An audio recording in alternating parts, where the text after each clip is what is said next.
আসসালামু আলাইকুম। Pabna ideal nursing ইনস্টিটিউটের অনলাইন ক্লাস থেকে সবাইকে স্বাগতম। আশা করি সবাই ভালো আছো। আজকে আমি ক্লাস দেব সেকেন্ড ইয়ারদের সাবজেক্ট নিউট্রিশন অ্যান্ড ডায়েটেটিক্স। আমি নিউট্রিশন অ্যান্ড ডায়েটেটিক্সের অনেকগুলো ক্লাস নিয়েছি। তার মধ্যে হচ্ছে গত ক্লাসে পড়াইলাম হচ্ছে নিউট্রিশনাল অ্যাসেসমেন্ট। সেই নিউট্রিশনাল অ্যাসেসমেন্টের মধ্যে আমরা পড়ছি যে নিউট্রিশনাল অ্যাসেসমেন্ট কি, নিউট্রিশনাল স্ট্যাটাস কি, নিউট্রিশনাল স্ট্যাটাস ইন্ডিকেটরস কি পড়ছিলাম যে nutritional assessment, nutritional status indicators and method of nutritional status বা assessment methods of nutritional status. আমি বলছিলাম যে কি assessment methods of nutritional status হচ্ছে 7টা। সেই 7টায় হচ্ছে যখন আমরা এসকিউ কোশ্চেন হিসেবে আসবে, মানে শর্ট কোশ্চেন হিসেবে, তখন শুধু সেই 7টা পয়েন্ট দিলেই হবে। বাট যখন এসে কোশ্চেন বা ব্রড কোশ্চেন হিসেবে আসবে, তখন সেই 7টা কোশ্চেনের আরও বিস্তারিত পড়তে হবে। সেই বিস্তারিতটাই আজকে আমরা পড়বো যে assessment methods of nutritional status. একটা মানুষের নিউট্রিশনাল স্ট্যাটাসটা কেমন সেটা দেখার জন্য আমরা যেসব মেথডগুলো ইউজ করব, সেই মেথডগুলো হচ্ছে এখন আমরা বিস্তারিত পড়বো যে কেমন কি হলে তার নিউট্রিশনাল স্ট্যাটাসটা কীরকম সেটা হচ্ছে আমরা বুঝতে পারবো। আর এই কোশ্চেনটা আসতে পারে হচ্ছে how nutritional status can be assessed বা how nutrition status can be assessed, অথবা how will you assess nutritional status of children in your community, অথবা how do you assess the nutritional status of an under 5 child. এটা 4 রকমভাবে question আসতে পারে। যে শুধু আমরা পড়ছি যে assessment methods of nutritional status, এই কথাটা শুধু থাকলেই যে আমরা বুঝবো যে এই কোশ্চেনের অ্যান্সার, সেটা না। যদি আসে how will you assess nutritional status of children in your community, যদি এই কোশ্চেনটা আসে তাহলে আমাদের একই অ্যান্সার। যদি আসে how do you assess the nutritional status of an under 5 child, তাও এই একটাই অ্যান্সার। যদি আসে how nutritional status can be assessed অথবা how nutrition status can be assessed, এই 4 রকমভাবে আমাদের কোশ্চেনটা আসতে পারে। সেক্ষেত্রে এই একটাই অ্যান্সার হবে। তো এখন আমরা পড়াতে যাই যে এই 7টা আমরা হচ্ছে গত ক্লাসে পড়ছিলাম কি যে assessment methods of nutritional status. এই 7টা পয়েন্ট যদি শর্ট কোশ্চেন হিসেবে আসে, শুধু আমরা এই 7টার পয়েন্ট দিব। দেন যদি বড় কোশ্চেন হিসেবে আসে তাহলে 7টার আলাদা আলাদা আরো অনেক বড় আছে, সেগুলো দিতে হবে। তাহলে 7টার নাম আগে মুখস্থ রাখতে হবে। ঠিক clinical examination, nutritional anthropometry, biochemical evaluation, dietary survey, functional assessment, vital and health statistics, ecological studies. তাহলে এই ক্লিনিক্যাল এক্সামিনেশনের মধ্যে কি, ক্লিনিক্যাল এক্সামিনেশনের মধ্যে হচ্ছে নট রিলেটেড টু নিউট্রিশন, নিউট্রিশনের সাথে, পুষ্টির সাথে যে কোনো সম্পর্ক নাই, যেসব রোগের, সেগুলো কি অ্যালোপেসিয়া, পায়োরিয়া, মানে হচ্ছে কোনো ব্যক্তি যদি টাক থাকে, তারপরে আমাদের কি হয়, ফোড়া বের হয়, ফোড়া থেকে পুজ বের হয়, পাস হয়, সেই সব রোগগুলা নিউট্রিশনের সাথে কোনো সম্পর্ক নাই। যে কোন নিউট্রিশনের অভাবে, কোন পুষ্টির অভাবে তার মাথা টাক হয়ে যাচ্ছে, তার মাথাটা টাক, এই টাকের সাথে, টাক হওয়ার জন্য কোনো পুষ্টির সাথে তার কোনো রিলেশন নাই। দেন কি that need further investigation, কি মেলার পিগমেন্টেশন। মেলার মানে হচ্ছে আমাদের চোয়ালের মানে ফেস পিগমেন্টেশন মানে হচ্ছে কি হবে যে আমাদের শরীরের যে কালার, এক একটা মানুষের এক এক রকম স্কিন কালার, সেই স্কিন কালার কি হয়, আমাদের কি কেউ কালো, কেউ ফর্সা, কেউ শ্যামলা, এটা হচ্ছে নর্মাল। এটা হচ্ছে মেলানিন এই হরমোনটার কারণে হচ্ছে এক একজনের স্কিনের কালার এক এক রকম হয়। এখন এই মেলানিন হরমোনের যদি অ্যাবনর্মাল সিক্রেশন হয় সেক্ষেত্রে কি হয়, ফেসের কালারটা একটা মানুষের দেহের কালার একরকম হতে পারে, হ্যাঁ একটা মানুষ কালো কিন্তু তার ফেসের কালারটা কি অন্যরকম হয়ে যেতে, হাইপার পিগমেন্টেশন হয়, হাইপো পিগমেন্টেশন হয়, তখন তার হচ্ছে মুখে কি হয়, চোয়ালের দিকে বিশেষ করে ফেসে সোপ সোপ দাগ পড়ে, সেই দাগগুলোর যে রোগ হয় সেটা হচ্ছে ম্যালার পিগমেন্টেশন। এটা কি, এটার জন্য বলছে that need further investigation.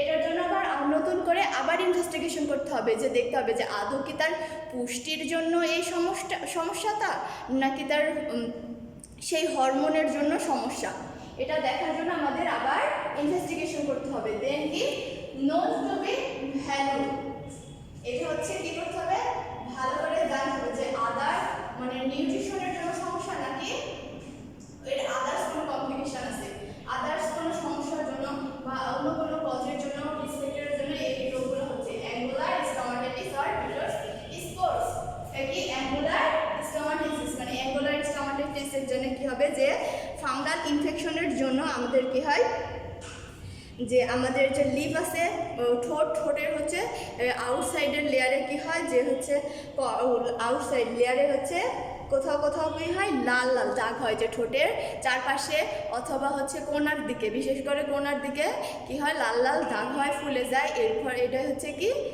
Angular stomatitis. R vitreous spores সেটা কি, যেটা হচ্ছে কনজাংটিভা, আমাদের চোখের মধ্যে যে সাদা জায়গাটা আছে সেটা হচ্ছে কনজাংটিভা। এই কনজাংটিভাবে ট্রায়াঙ্গুলার মানে তিন আকৃতির অথবা গোলাকৃতির কি হয় স্পট পড়ে, সেটা হলো ভিট্রাস স্পটস। এগুলো যদি হয় তাহলে আমাদের কি হবে, যেটা হচ্ছে ভ্যালু দিতে হবে যে এগুলো হচ্ছে পুষ্টির জন্য হচ্ছে নাকি আদার্স অন্য কোনো কমপ্লিকেশনের জন্য হচ্ছে। তাহলে কি ক্লিনিক্যাল এক্সামিনেশন করার মাধ্যমে আমরা বুঝতে পারবো যে ওই মানুষটা যেসব রোগে ভুগছে সেগুলো কি আদৌ পুষ্টিজনিত রোগে ভুগছে নাকি অপুষ্টিজনিত রোগে ভুগছে বা হচ্ছে অন্য কোনো রোগে ভুগছে, সেটার সাথে কি আদৌ নিউট্রিশন জড়িত নাকি অন্য কোনো কারণ জড়িত। এরপরে কি, এরপরে আসে হচ্ছে নিউট্রিশনাল অ্যানথ্রোপোমেট্রি। 2 নম্বর কি আছে, নিউট্রিশনাল অ্যানথ্রোপোমেট্রি।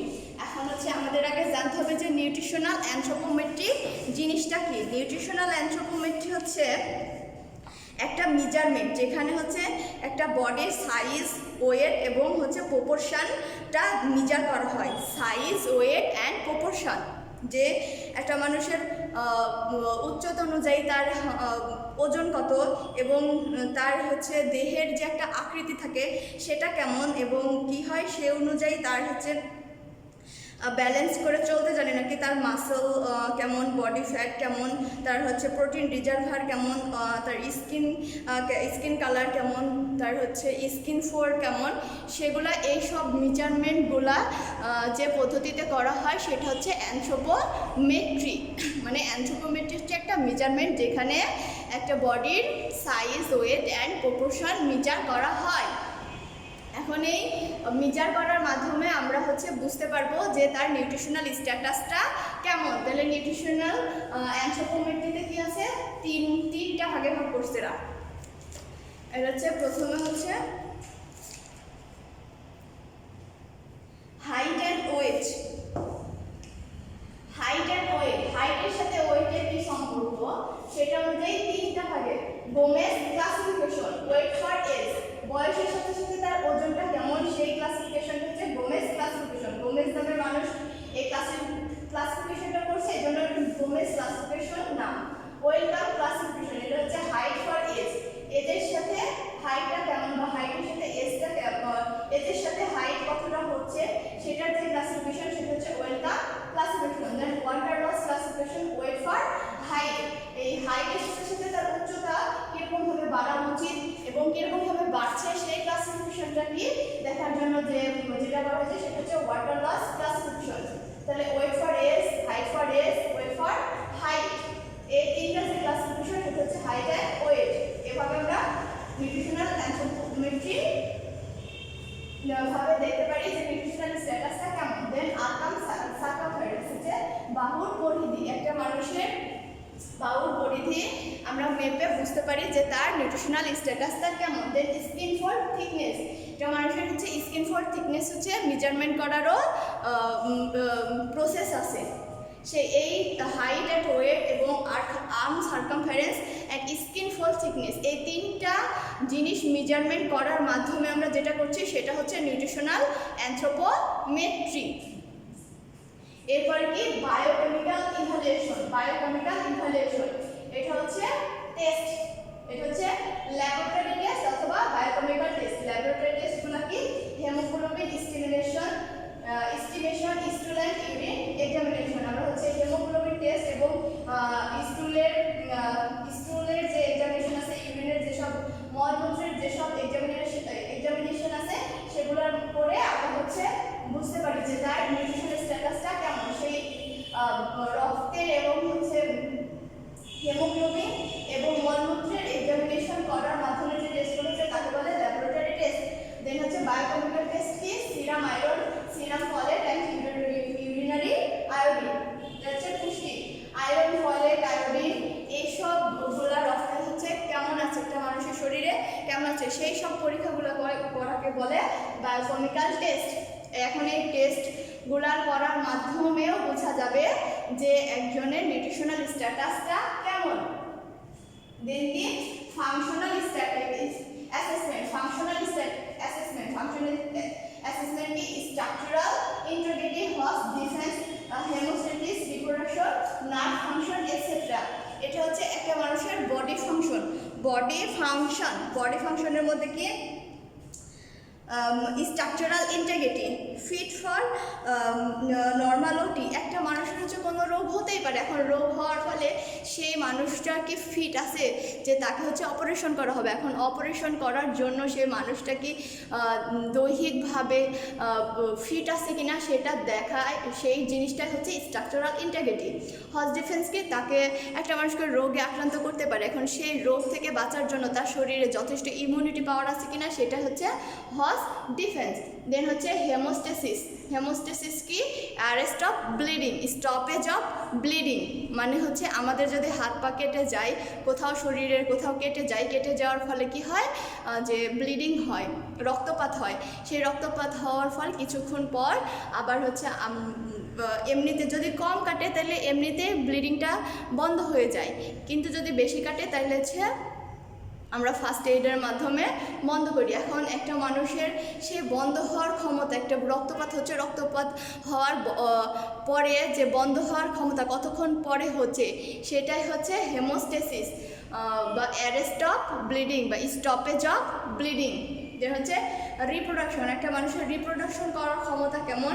দেন হচ্ছে নার্ভ ফাংশন, যে বডির হচ্ছে নার্ভ ফাংশন কেমন, এই সবগুলো দেখার মাধ্যমে আমরা নিউট্রিশনাল স্ট্যাটাসটা দেখতে পারি। তারপর কি ডায়েটারি সার্ভে, মানুষের খাওয়া দাওয়ার অভ্যাসের ওপর তার হচ্ছে খাদ্যাভ্যাস কেমন সেটা এক্সামিনেশন করার মাধ্যমে আমরা বুঝতে পারবো যে তার নিউট্রিশনাল স্ট্যাটাসটা কেমন। যেমন weighment of raw foods, weighment of cook foods and হচ্ছে ওরাল কোশ্চেনিয়ার মেথড। তার হচ্ছে কাঁচা ফলমূল বা খাদ্য কেমন খায় এবং রান্না করা খাবার কেমন, অথবা ওরাল কোশ্চেনিয়ার মেথড মানে মুখে আমরা যে কোশ্চেনগুলো করে এই ডায়েটারি সার্ভেটা তাদের খাদ্যাভ্যাস সম্পর্কে জানতে পারি। এই তিনটার মাধ্যমে হচ্ছে কাঁচা ফলমূল কেমন খায়, রান্না করা খাবার তারা কেমন করে খায়, যে অর্ধেক সিদ্ধ কিংবা আধা সিদ্ধ কেমন খাবার খায়, এবং মুখে কোশ্চেন করে আমরা তাদের খাদ্যাভ্যাস সম্পর্কে জানতে পারি। তাহলে কি আমরা হচ্ছে এতক্ষণ ধরে পড়লাম হচ্ছে clinical examination, nutritional anthropometry, biochemical evaluation, functional assessment and dietary survey. এবার আমরা পড়ব হচ্ছে vital and health statistics and ecological studies.